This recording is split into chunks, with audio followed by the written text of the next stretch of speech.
of government and members of government who are jealous of those who initiate, who innovate, who expand, then you won't have progress. You will be an obstacle. Regulate it by all means, enforce it, and punish it when there are occasions. But don't be an obstacle. Allow the energies to come up and forth. So we've come back to mindset. It's a question of also of political philosophy and economic vision. If you don't embody those in facilitating investment and trade, domestically particularly, then you will have investors coming to take over your economies. Right, which they are. President Kagame, please, your thoughts on those two issues. And I think we have heard from President Mkapa some of the issues. Please share more, and then your thoughts on how we can decisively deal with these things, please. The mic is just... To decisively deal with such issues, I think I mentioned that it all comes down to politics. Is there political will in the whole structure of government? If there is on the side of government, normally it will encourage even in other sectors for that to develop. Even the private sector will be encouraged once there is this political will and there is that interaction and creation of that environment. So really what is happening is you talk of illicit transfers. Illicit transfers really happen because of illicit politics, if you will, or at least wrong politics, if the word doesn't apply. So if we correct that, then the rest will likely happen. You know, but it has continued being a mindset change process. Earlier I said something, I said maybe I'll have the opportunity to come back to that. I'll give you just quickly two examples. One, when you are talking about even where there is a road, a very good road, nothing actually happens.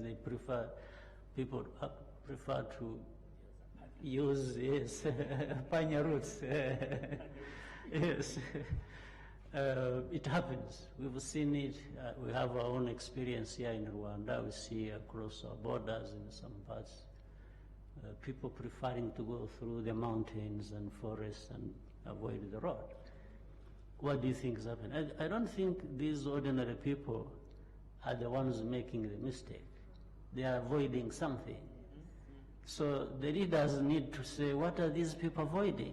Why don't we put it in place and have it go ahead? The other is even our elite.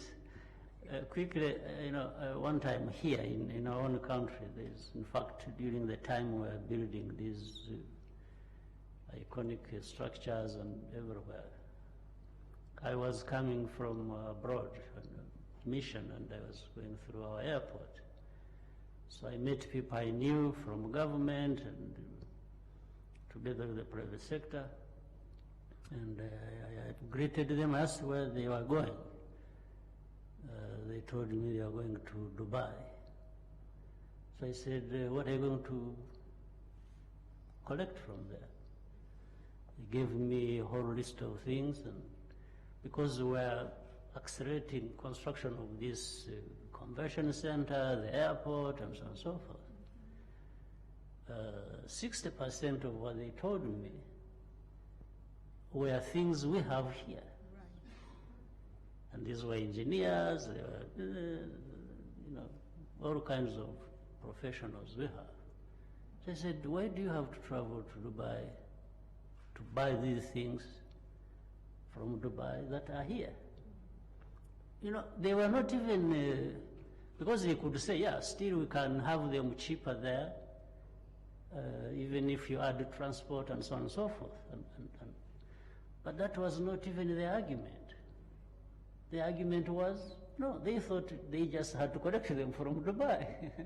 So, and I was saying to these people, I said, so I actually stopped them. Yes. going. You sourced locally? We did. And some of those things that I'm talking about, you couldn't get better ones from anywhere. Can we give that a round of applause? Yes. That when we put our foot down, we can source locally Yes, and we can produce absolutely. quality. So I cancelled their trip. I said, no, you will go for the smaller part which you can't find here later, but now you go and look for these things. And that's what happened. So those small examples explain what is going wrong. There's something going wrong. We need to correct the structure of different aspects of the structures of our economy. Right, but and that connects back to vocational training, to building excellence, to supporting excellence. Let me come back to you, Your Excellency, and the Somalia experience. Now, as the nation rebuilds, what for you is most exciting when it comes to financing? Things like the Habshil happening and money coming from the diaspora, very exciting things happening. And what for you is worrying? Because again, we talk about a different kind of colonization and we see it. We feel the forces coming together. So highlight for us some of the things that are top of mind for you. Yeah, we share many of those challenges that has been said, but it's true. It has been said recently that the illicit flow is much more than the ODA and the direct foreign investment together. Somalia today, the basis of economic or financial is the mainly besides the export, mainly the diaspora, sending a lot of money back home.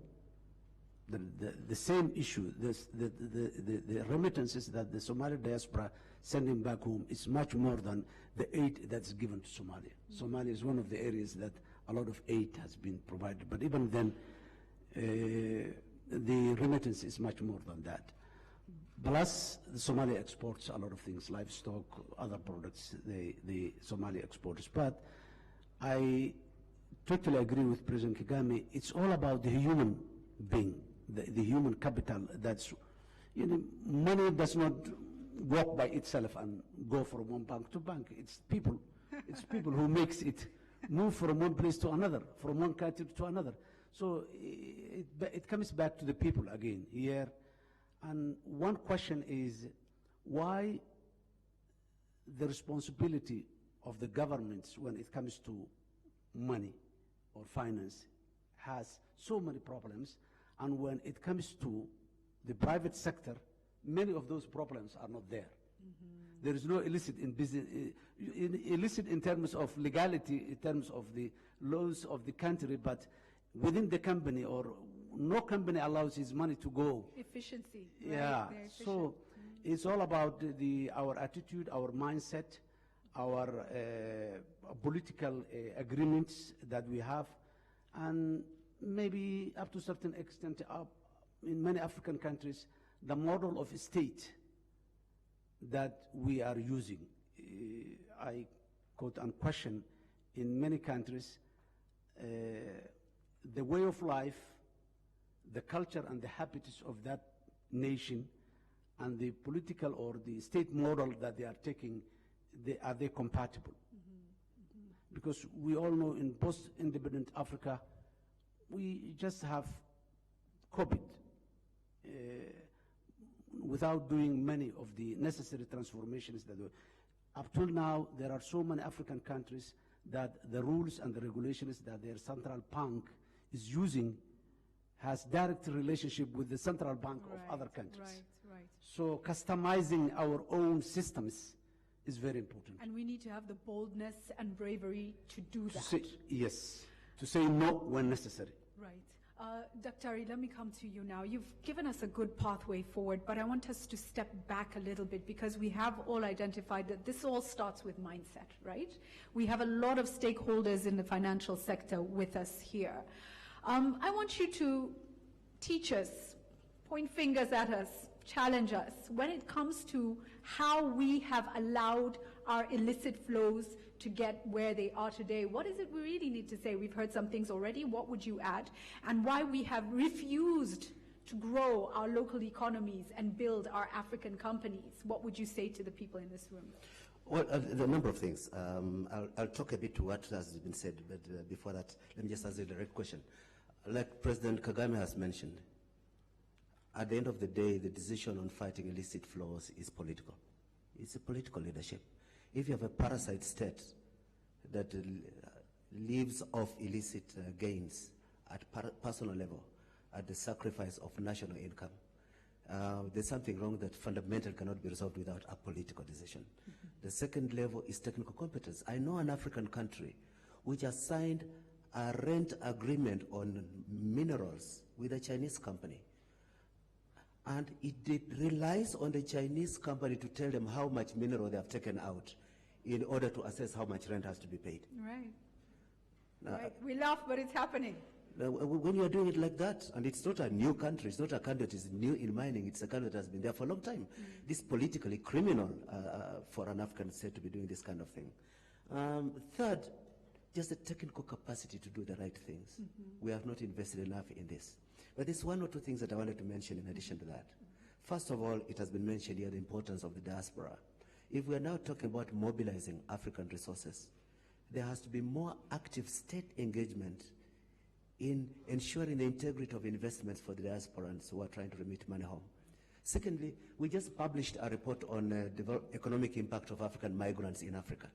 The biggest challenge is the high cost of remittance, that an African sending money from one African country to another pays more tax, more costs of transfer than other people elsewhere in the world, which means international companies, PayPal, World Remit, Express are making money off Africans with very modest remittances home. The governments of Africa must help facilitate cost-effective transfers within Africa. Under SDG Agenda 16.4, I think there is a target of no cost of remittance above 4% of the value of the remittance. We must take active steps towards this. Another thing that I wanted to mention, 3 months ago I attended a meeting in Kampala, a summit of the East African community, and there was very cynical reaction to private-public partnerships by presidents, talking as if it's a conspiracy. I think it is necessary to embrace the reality that our own private sector has to be an important partner. The challenge is the integrity of the contracting. The Economic Commission for Europe has done a typology of contracts, how to make bankable public infrastructure projects for PPP. Instead of strengthening our ability to audit projects, we are being cynical, which takes away a critical player in the financing of our development activity. I think I just wanted to mention this as an important component. Thank you so much for that. I'm coming to the floor in just a moment. We hope to take about 3 or 4 contributions. We don't necessarily just want questions. We want to hear your perspective and get your recommendations on the way forward. But before I do that, I really, yes, oh, please go ahead, please. No, I forgot is the informal sector. Right. We have not mentioned it here. You know, many countries have made conditions so difficult that domestic business is almost criminalized. So it refuses to have a fixed address. It remains informal. In Burkina Faso, 75% of enterprise is informal sector. 75% of enterprise. In our countries, we tell a private informal sector, we want to register them so that they pay tax. We don't tell them we want to register them so as to avail services. And support their growth. So you make small enterprises grow horizontally to create a multiplicity of small enterprises for fear of the pain of becoming formal. I think the political decision to facilitate small enterprise is phenomenal in how much revenue it can generate for the state. In fact, for African countries, can we just accept that informal is the normal? Instead of treating informal as if it's this dirty sector, it is actually the backbone of many of our economies, and these are the people honestly sweating. And if we first start with a respect for what they do and saying we understand, you work hard and you carry the burden of these economies, give them the respect and start there, because we tend to treat informal like it's this dirty sector, but we just want to tax them, and that's... You must have a program of formalization of the informal sector. Disabuse them of the notion that you want them to formalize because you want their taxes. No. Educate them that by formalization, they have access to more capital. Yes, a recognition in law, and no one can divest them of any of their properties. Yes. But anyway, I'm sorry I interrupted. It's the same point, President, I wanted to make, that we need to facilitate them to formalize their business. We just don't push them so they become or remain informal. So it's the point. Thank you. And to formalize, we need to educate civil servants to approach them in such a way that it's non-antagonistic, it's not patronizing, it's together we move forward. And this is a whole process. But I love that we are on this tangent. I want us on the panel to take this opportunity to speak directly to the stakeholders in this room. So to the former presidents, to the president, to Daktari, we will finish on time, don't worry, don't worry. Who would you want to speak to in this room? Who do you want to really rise up to an occasion? What is bothering you right now, and what do they need to do when we're talking about transformation for sustainable development and financing? And I will start with you, please, Honorable Mkapa. Me? Yes, nobody? Even the media, no? Nobody? You want to? I will have closing remarks. Okay, thank you, thank you. President Kagame, looking at the stakeholders in this room, who do you challenge and who do you want to rise to the occasion? Well, all of them, I guess they, I guess they were listening when you were discussing these things. I think they need to just take note of it and do things for real, and so that we stop the cycle of repeating ourselves.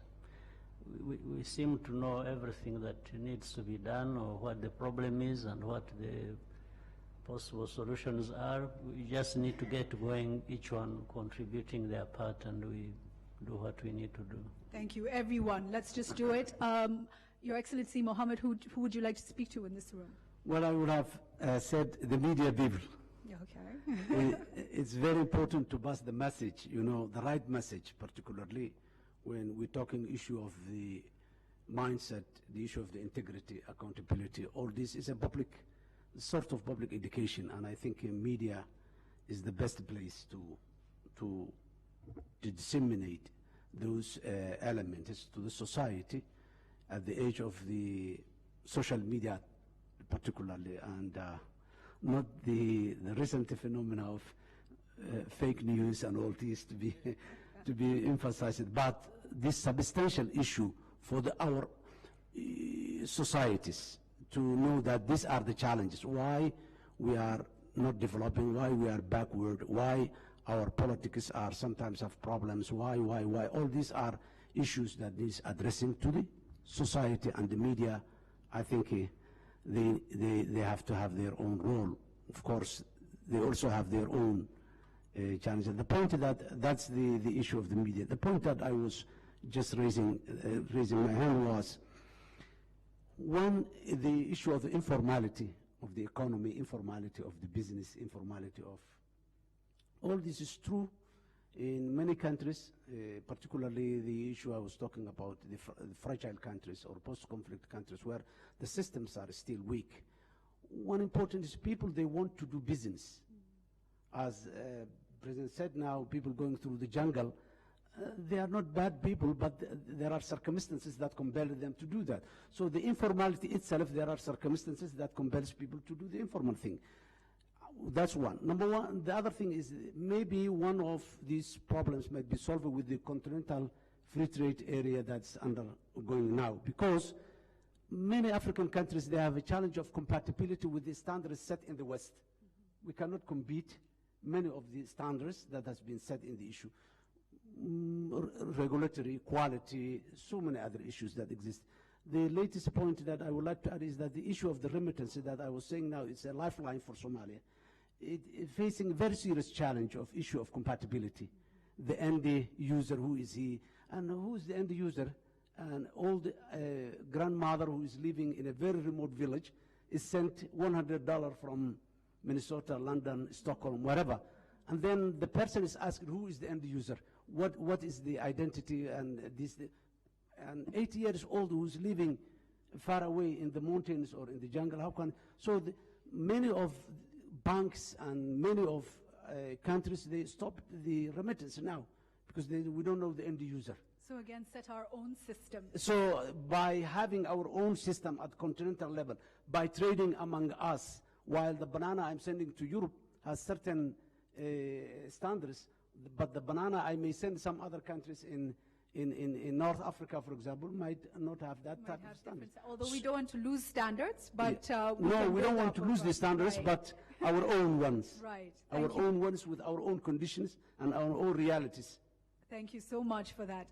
Dr. Muhisa Kitui, I'd like to do this. Who do you want to speak to in this? I would like to speak to my generation of African public intellectuals, public officers, heads of international institutions, government officers, and political leaders.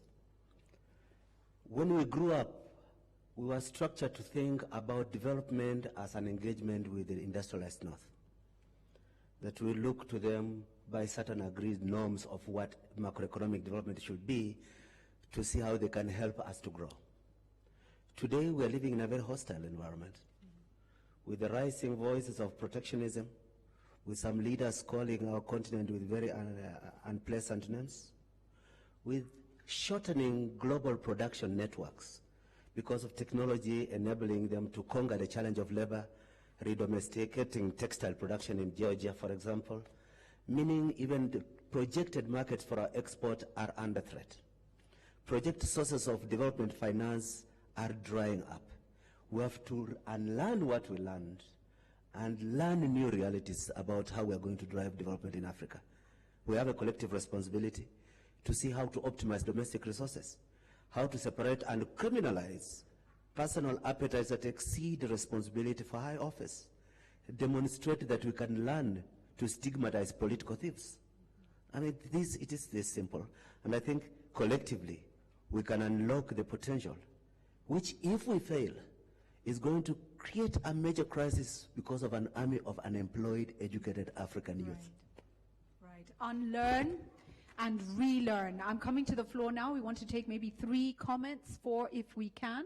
We have a mic here. Can I see the hands, please? Yes, gentlemen. Thank you. I see you. Thank you very much. Yeah, thank you very much. My name is Mohamed Chambers. I'm the Special Representative of UN Secretary General for West Africa and Sahel. And I just wanted to take up on the point you made about Libya and the documentary that you saw. The immediate consequences are in the Sahel in particular.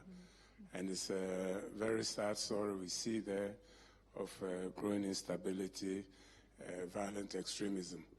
But we need also to have a positive story out of the Sahel and look at the opportunities and not just harp on the very, frankly, disturbing security situation there.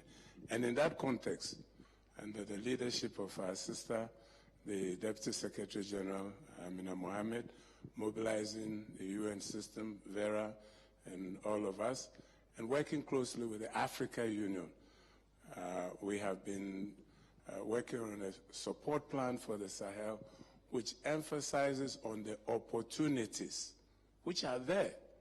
I mean, for instance, renewable energy, the solar possibilities are enormous, which if they are tapped and harnessed, working with private sector, etc., can indeed enable a lot of transformation of agricultural produce there also, which is there.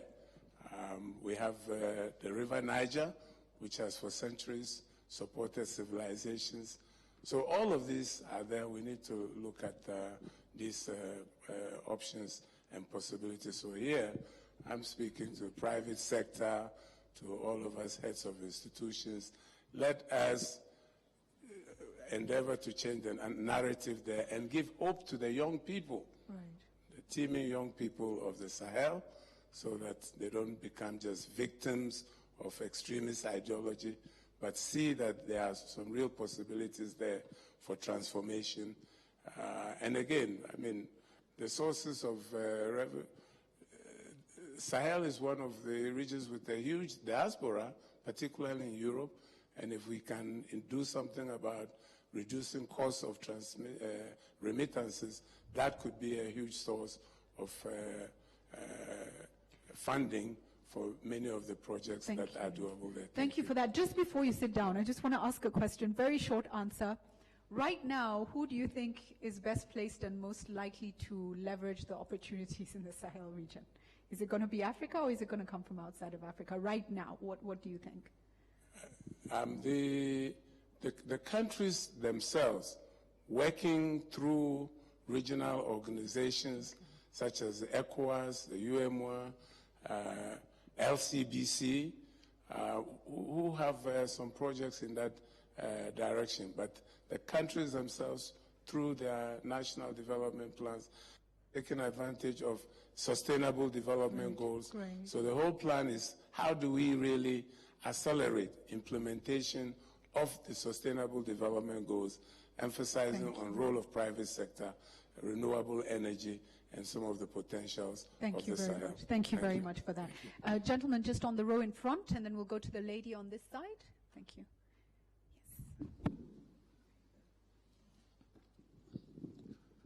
Thank you. My name is Abdullah Jane. I am Executive Director of the Mo Ibrahim Foundation, but in my prior life, I was Executive Secretary of the Economic Commission for Africa. I just want to emphasize one or two things that President Kagame said. He said we are in a cycle of repeating ourselves. He talked about lack of political will, and this is true. I take the example of my friend Dr. Kitty telling us $1 billion of Asikuda from Afghanistan. I was reserved in Niger 23 years ago. We introduced Asikuda, and it's not only Niger, all over. Nothing is happening. The customs are not picking it up. They go there, so it's lack of political will, it's a lack of commitment, it's a lack of really moving on the agenda we set ourselves. There's a lot of talk here on illicit flows, and I'm sure that, we will listen to Dr. Songwe eventually tell us. We started this, we did this study 7 years ago. We started it. And then you have a very credible study from a very credible former President, Thabo Mbeki. It is on the table. AU has adopted it. What we are saying is move on, take action on these things. Really, instead of really sitting, as you said, the words don't put porridge on the table.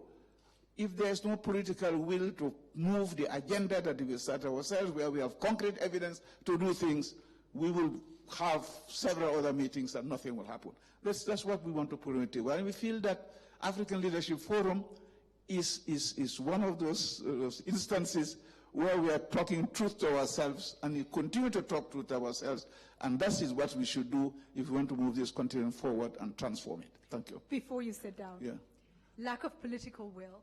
We have democratic systems in many of our countries. The people will decide most of the time. That is the case. How do we fix this problem? I see President Chisano and President Obasanjo want to speak as well. So as soon as you're done, please pass the mic forward. Thank you. Yeah, what was your question to me, you said? How do we fix this lack of political will? You can actually pass the mic forward. No, like I will let them say, if you ask me, we just have good leadership, accountable leadership, and you want to see an example, come to Rwanda. And I don't have, he doesn't pay me, President Kagame, but I'm telling you, where there's commitment, where there's leadership, we know the problems. You talk of audit of lifestyles. When we go to a country where the biggest house that has been built is built by the former head of customs, it is scandalous. Thank you. And nothing happens. Thank you. Please pass the mic forward. Thank you. Thank you.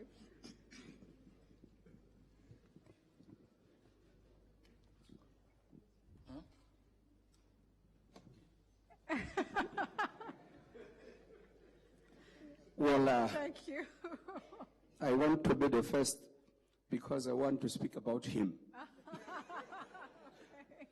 I want to speak about President Obasanjo and say, well, he wrote a book, and it was about the new partnership for Africa. It was himself, it was Mbeki, it was Bouteflika. Don't you think, President, that we are talking the very same things which you talk about those days? Is it not time to stop talking and act. And then, so we have NEPAD. NEPAD solves all these problems. President Kagame is in power. We are no longer there. Why you people who are in power are not implementing NEPAD? And I want to disagree a little bit with my friend there from the UNCTAD, that in our generation, we did not really grow with that culture of dependency. We were fighting against dependency.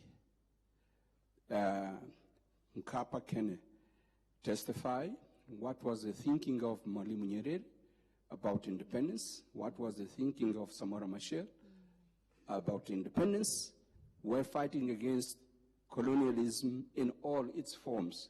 And President Machel used to say, we have to fight against our mental colonization. Yes, yes. And so we wanted independence and to live in an interdependent world.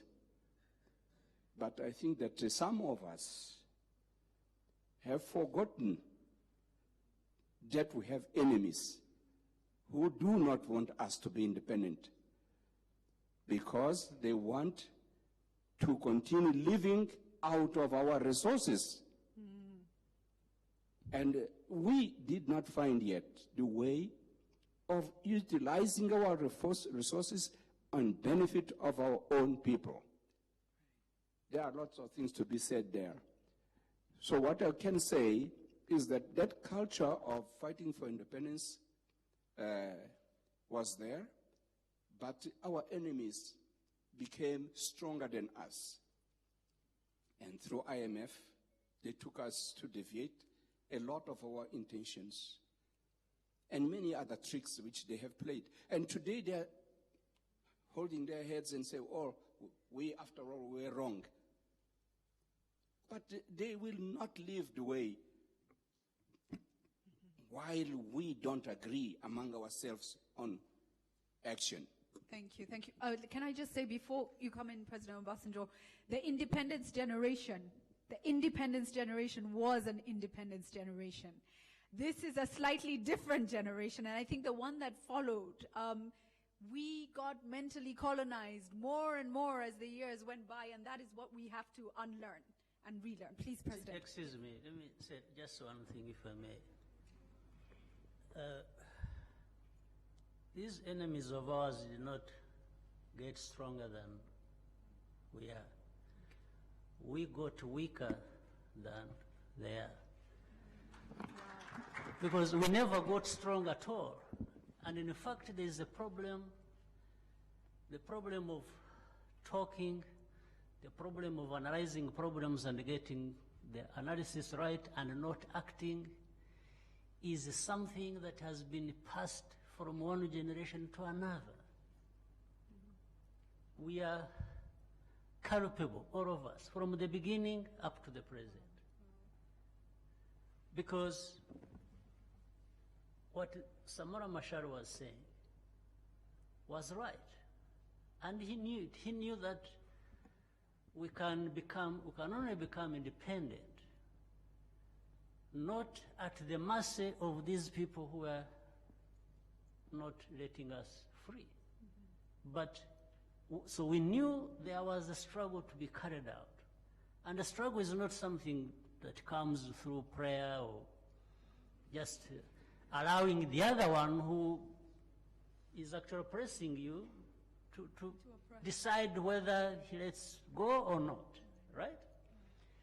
So the story of talking about so much that is right and not behaving the way we should behave to do the things we ought to is something that has been passed on from one generation to another until this present day.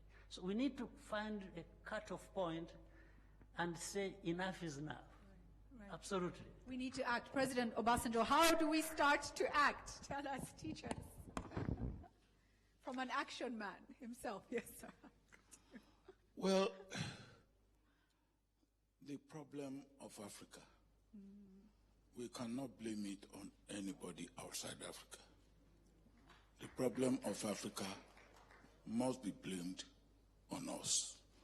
And please, we can get together like this and interminably, and we can talk, and we will not move unless we act together. Now, let's go not too far away. What we achieved in decolonization should not be underrated, including bringing down apartheid. But we were able to do that because we worked together. Julius Nyerere, Kaunda, Machel, and we in Nigeria, we then look for people outside Africa who will be with us. Jimmy Carter, Jim Callahan, when they were ready to go with us, and we carried them along with us. And that was how we were able to get what we got when we got it. Now, I believe that, and I was saying this morning, that maybe when we finish here tomorrow, we should also let Africa Leadership Forum have some action. Take the illicit transfer report. We were told that no action had been taken on the recommendations of that report. Let us take 2 or 3 aspects of the recommendation and get our leaders, if they want to take action, to press them, to pressurize them, to make them take action. And wherever we have taken action, we have seen the difference.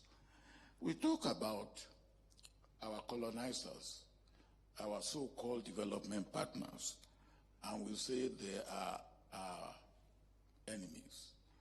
They are not our enemies. They love themselves more than they love us.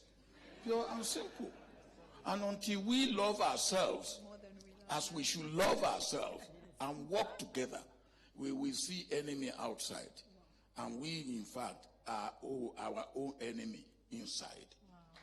Now, that is the truth. Now, I've told this story before. A good friend of mine is late Chancellor of Western Germany, Helmut Schmidt. Anytime we sat down and we drink and all that, we will talk. And one day I look at him and I said, Helmut, you people are not kind to us. He said, oh, what do you mean by we people are not kind to you? Which people are you talking about? I said, you people from Europe, you are not kind to us. He said, how do you want us to be kind to you? I said, look at the stock the odds are stacked against us. He said, in what? I said, in economic matters. He said, look, we did not create capitalism for you. We created it for ourselves. And he said to me, give me 3 reasons why I should not buy your cocoa for $100. Bring it to Europe, turn it to chocolate, and sell it to you for $1,000. I said, that would be unfair. I said, but even for common human, humanity, shouldn't you be fair to us? He said, go and show me in your economics book where common humanity is a factor of production. Now, he was telling me that honestly and sincerely. Now, he won't say it outside. But if we do not know that, and we are just learning that now, that there is enmity out there. Enmity has always been there. It's because we don't know it. And because we don't know it, we are wallowing in poverty. We are wallowing in ignorance. And we see those who will cheat us as those who will help us. When we see things for what it should be, that we should be the architect of our own fortune, and we have to work together. And if we do not work together and we are working separately, we will drown piecemeal. If we work together, we will swim together. Now let me talk about informal sector. Now, what is there for informal sector? When you say you want to organize them to do what? So my mother was in the informal sector, and that's how he raised money to send me to school. Now, if you go to him, you want to organize her to do what? You will buy what he wants to buy? You will give her money? You will improve her market?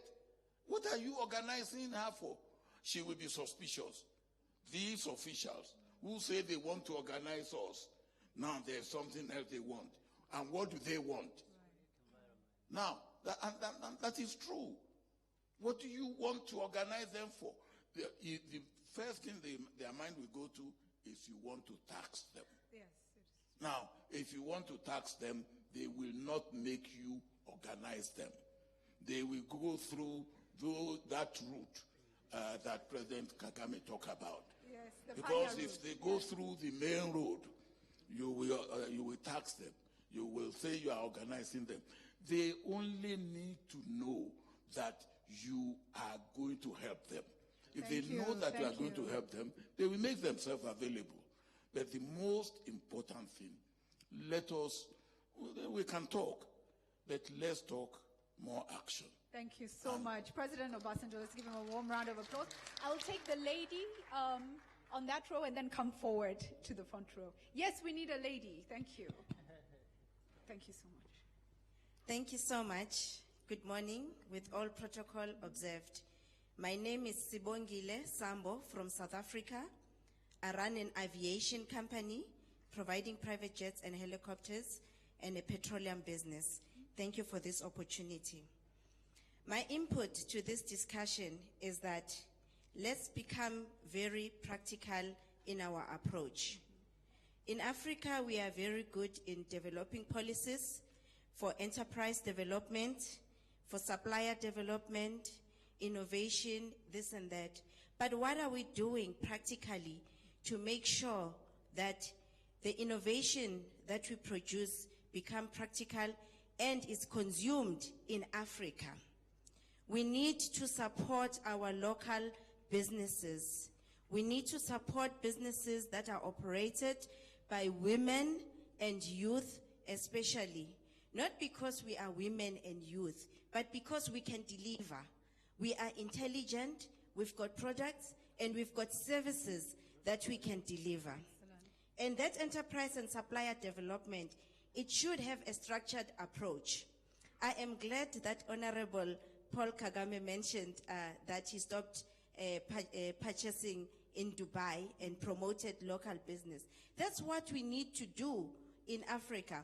If a young person comes through with a business, don't tell us that we don't have collateral or experience, but give us an opportunity, mentor us, hold our hand, and give us the finance. I think the key issue here is financing. Finance those opportunities.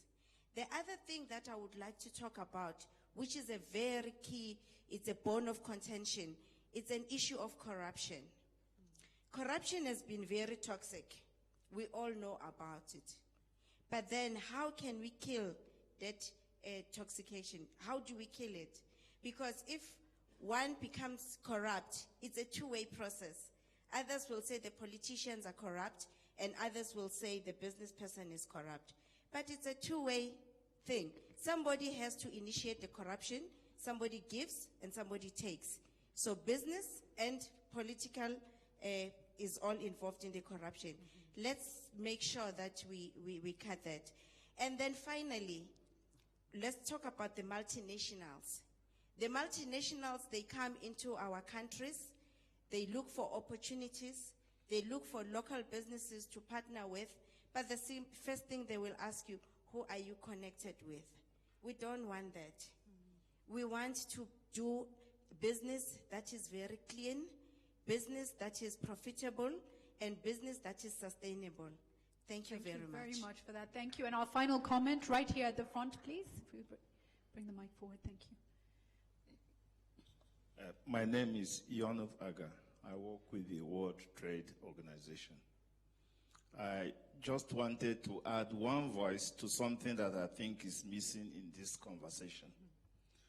We talk about political will and commitment and making things happen.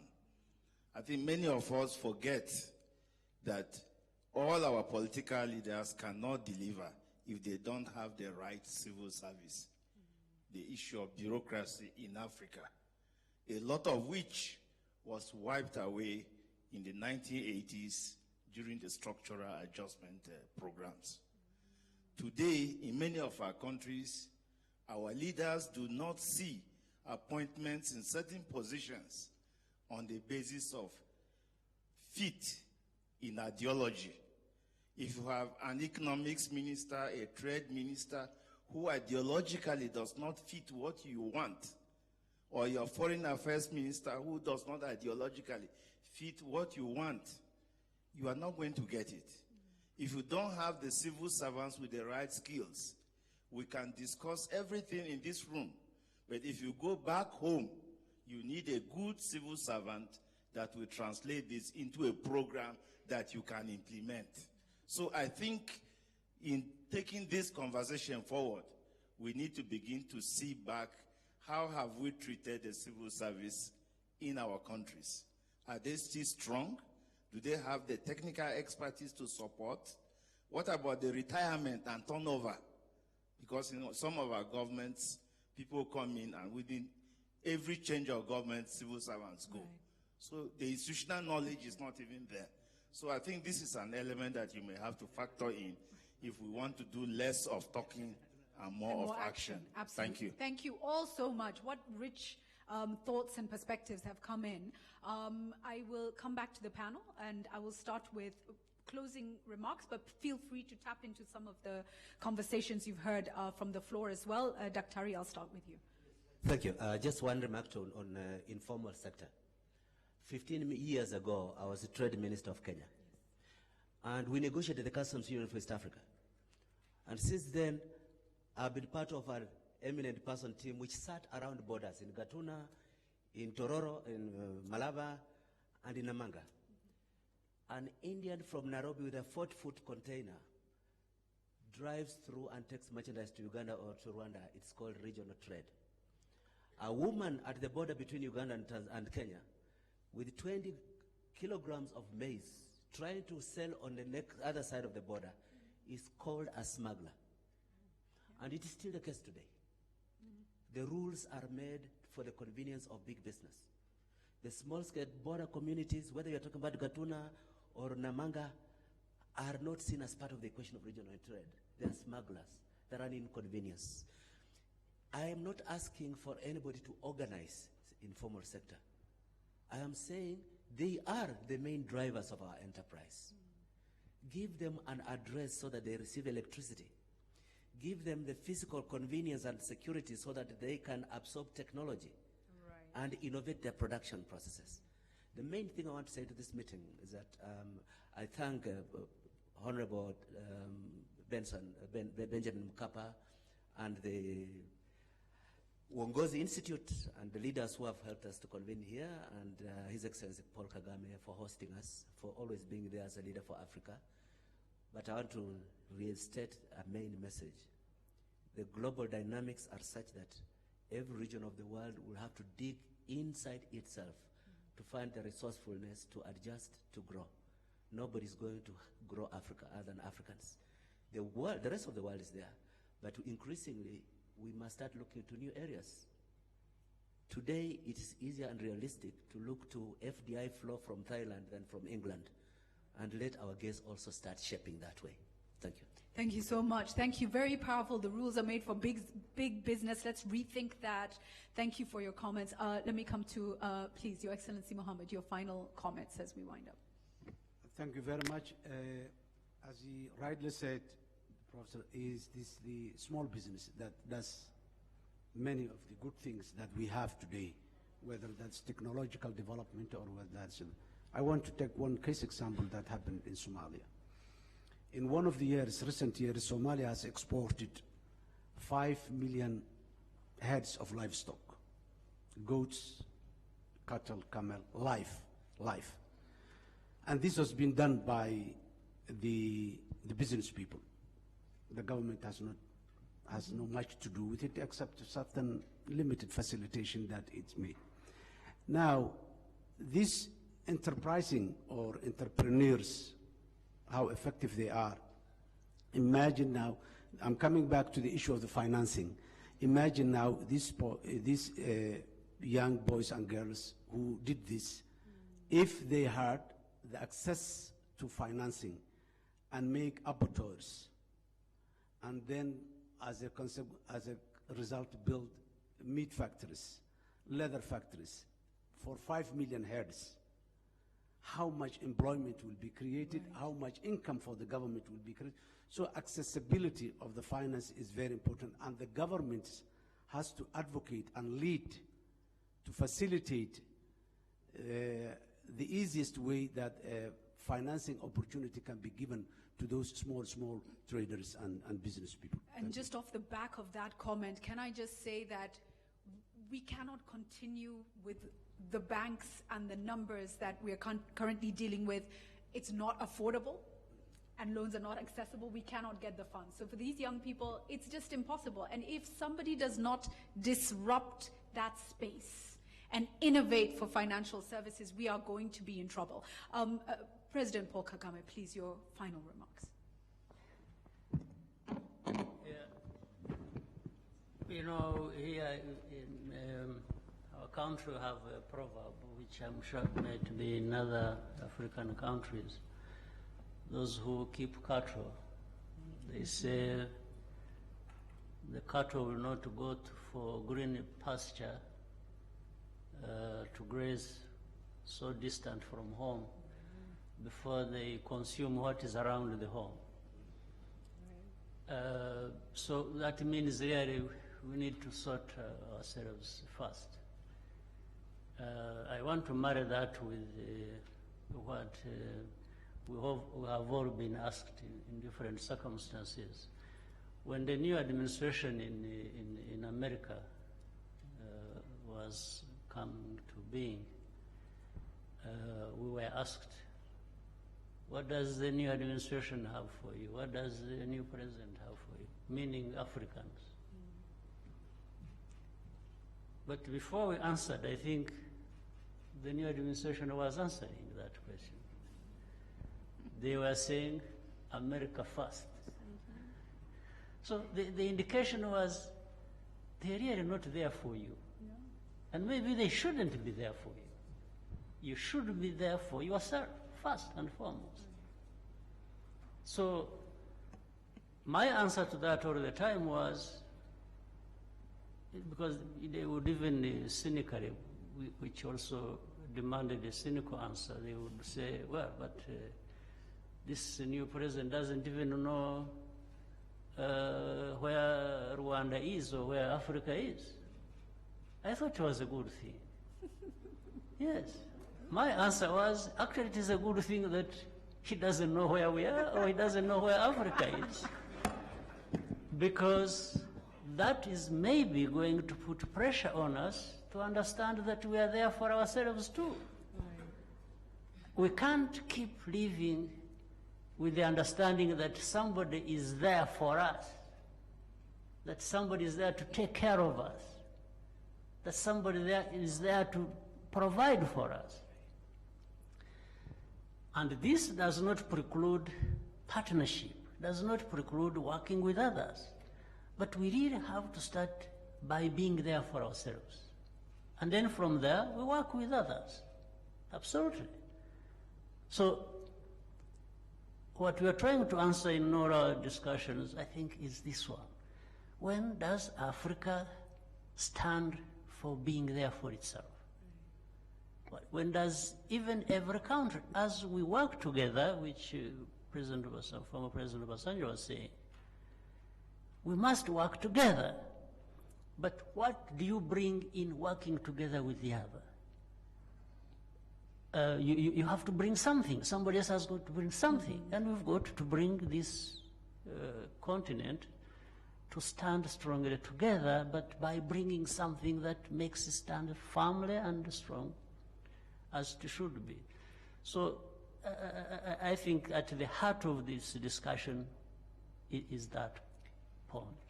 We are saying Africa first. Can we coin that? When does Africa put Africa first? When do we stop giving the begging bowl and put something on the table? Because we all have something to put on the table. And that reminds me of another proverb. I shared it just this week at another event. You cannot fill your stomach by picking another person's teeth. You know? So we continue to learn. Our final remarks for this session this morning, our closing remarks, I hand over to you, Your Excellency Mkapa, for those. I don't know where to start. There's been so much scope by way of participation. But I want to underline what President Kagame has said. No one else is going to develop us. We are going to have to develop ourselves. This dependence on some American president or commissioner of the European Union to transform or to help us determine the path and the limits and the goals of our transformation is nonsense. But we must get this out of our mind. And I get very disturbed when, because I have a journalist background, I get very disturbed when I hear leaders in Africa saying, fortune is coming on us because the Chinese are here. Fortune is coming on us because the Americans are here. This is nonsense. I'm sorry to be so crude, but that's what I want to say. We will develop ourselves or will not develop. We'll develop ourselves, increase our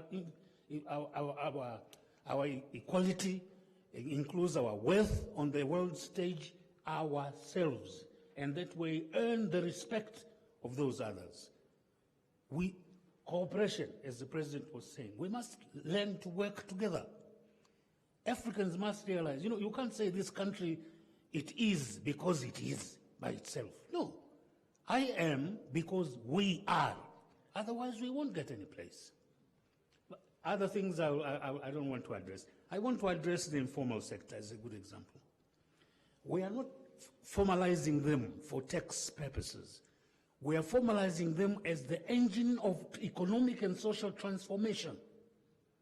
First, recognition in the state to allow for their inclusivity in formulating and so on. They will feel that they are part of this state. So first, inclusivity. Secondly, to recognize that they are an important part of the economic framework. Three, that it is to their benefit because you are making arrangements for them to access capital. You are making it for them, you are making it possible for governments to organize their markets for them, both internally and externally.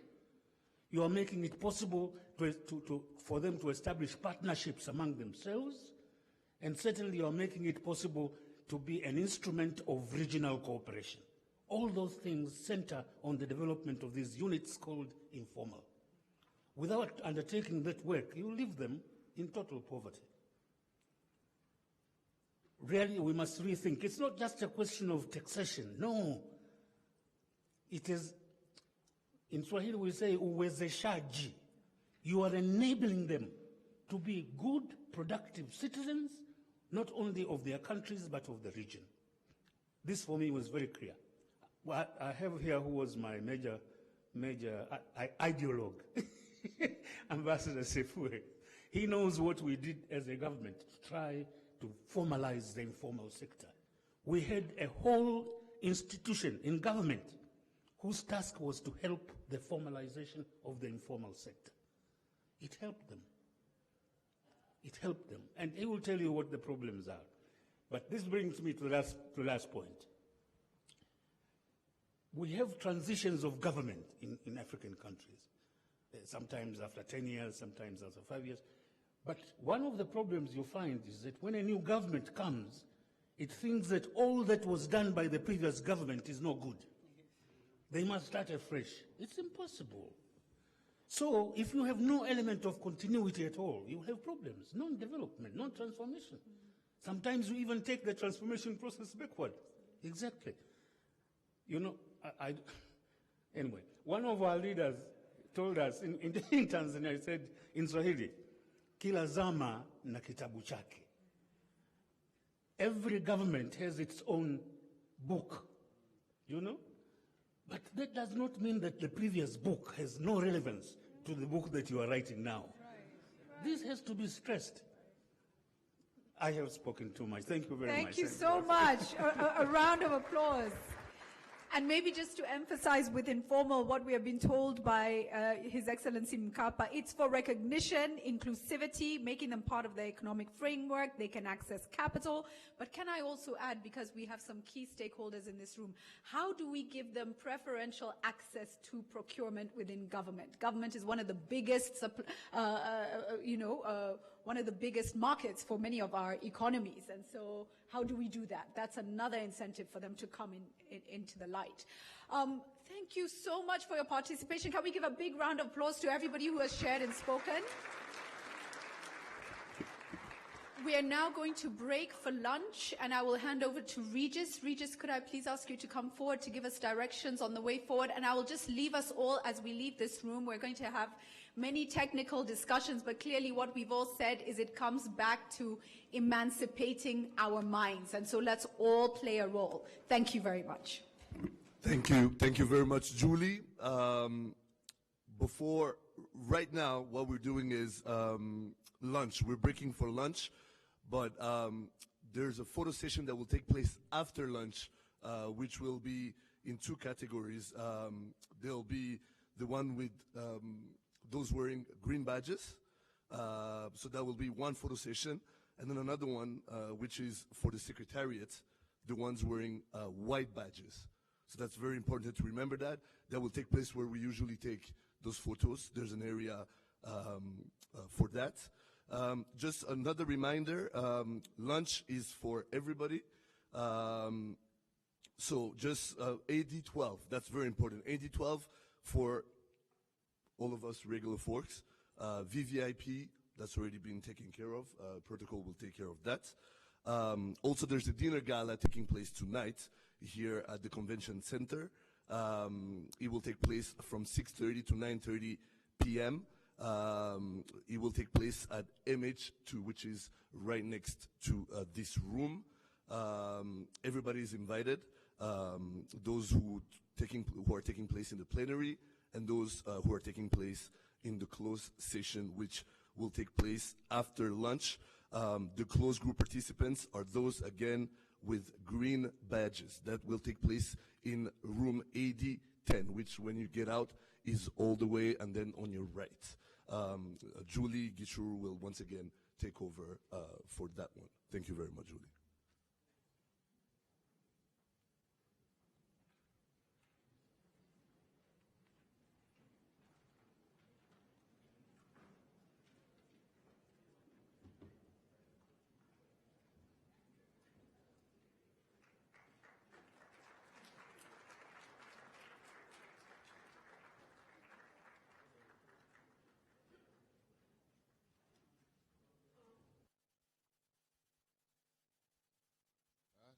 tubabwire ko iyi nama ya African Leadership Forum yaberaga hano muri Convention Center. Umunsi wayo wa mbere irakomeza no ku munsi w'ejo.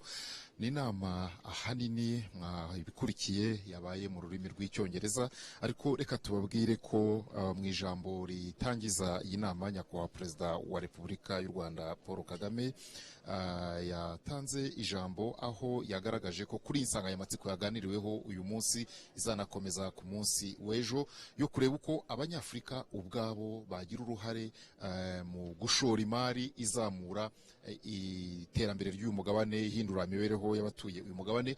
Perezida wa Repubulika y'u Rwanda Paul Kagame yavuze ati birashoboka ko Afurika ifinansa, Afurika ishyigikira iterambere ryayo ubwayo, kuko hari ubutunzi, ifite umutungo kamere, ifite abaturage babishoboye, ariko avuga ko mu bikiri imbogamizi harimo mbere na mbere ikibazo cy'imyumvire. Aha akaba yavuze ko abantu bahinduye imyumvire n'imikorere, buri wese akabazwa ibyo ashinzwe, hakajyaho amategeko akwiye kandi akubahirizwa, Afurika ishobora kwiteza imbere ubwayo.